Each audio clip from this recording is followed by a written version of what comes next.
ખબર ગુજરાતમાં છોટાઉદેપુરથી મહત્વના સમાચાર સામે આવ્યા છે કે જિલ્લાના બોડેલી ખાતે શેઠ એચ શિરોવાલાવાલા હાઈસ્કૂલમાં જિલ્લા સ્તરીય ગીતા મહોત્સવનો ભવ્ય કાર્યક્રમ યોજાયો હતો।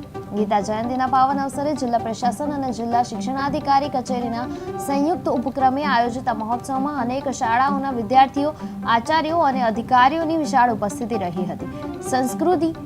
સંસ્કૃત ભાષા અને શ્રીમદ ભાગવત ગીતાના સંવર્ધન માટે યોજાયેલા આ કાર્યક્રમમાં વિદ્વાન વક્તાઓએ ગીતા દ્વારા જીવન મૂલ્યો તથા માર્ગદર્શનની મહત્વપૂર્ણ વાતો રજૂ કરી અને વિદ્યાર્થીઓને ગીતા પઠન માટે પ્રેરિત કર્યા હતા।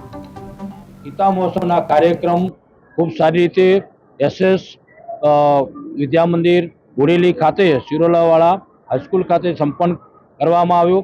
આ કાર્યક્રમમાં ઘણા બધા વિદ્યાર્થીઓએ પાર્ટિસિપેટ થઈ અને સંસ્કૃત વિષયનું મહત્ત્વ અને સંસ્કૃત વિષયમાં એમને પોતાની કારકિર્દી સંપન્ન કરે તે માટેના પણ ઘણા બધા વક્તાઓએ સંસ્કૃત વિષયનું મહત્ત્વ સમજાવવામાં આવ્યું અને સંસ્કૃત વિષય પ્રત્યે એમને અભિરુચિ જાગે તે માટેના અથાગ પ્રયત્નો હાથ ધરવામાં આવ્યા। અહીંયા આગળ પ્રદર્શનીનું પણ આયોજન કરવામાં આવ્યું અને પ્રતિસ્પર્ધી જે વિદ્યાર્થીઓ હતા એમનું પણ ખૂબ સરસ રીતે પ્રમાણપત્ર આપી સીલ આપી અને એમનું સન્માન કરવામાં આવ્યું। ખરેખર કાર્યક્રમ ખૂબ અદ્ભુત રહ્યો। ગુજરાત રાજ્ય સંસ્કૃત બોર્ડ ગાંધીનગર અને ગુજરાત સરકાર દ્વારા સંસ્કૃત ભાષાને પ્રોત્સાહન આપવા માટે કરીને સંસ્કૃત ભાષાના વિદ્યાર્થીઓને અગ્રેસર કરવા માટે કરીને વિવિધ પ્રકારની યોજનાઓ અત્યારે સંચાલિત થઈ રહી છે। એ યોજનાઓ અન્વયે આજરોજ શેઠ એચ શિરોલાવાલા હાઈસ્કૂલ બોડેલી મુકામે ગીતા જયંતિનો સરસ મજાનો કાર્યક્રમનું આયોજન કરવામાં આવ્યું। સદર કાર્યક્રમની અંદર મોટી સંખ્યામાં વિદ્યાર્થીઓ ઉપસ્થિત રહ્યા, અલગ અલગ મંડળના સભ્યો ઉપસ્થિત રહ્યા, ગાયત્રી પરિવારમાંથી ઉપસ્થિત રહ્યા અને મોટી સંખ્યામાં તમામ કર્મચારીઓ ઉપસ્થિત રહી અને કાર્યક્રમને દીપાવવાનું કામ કર્યું।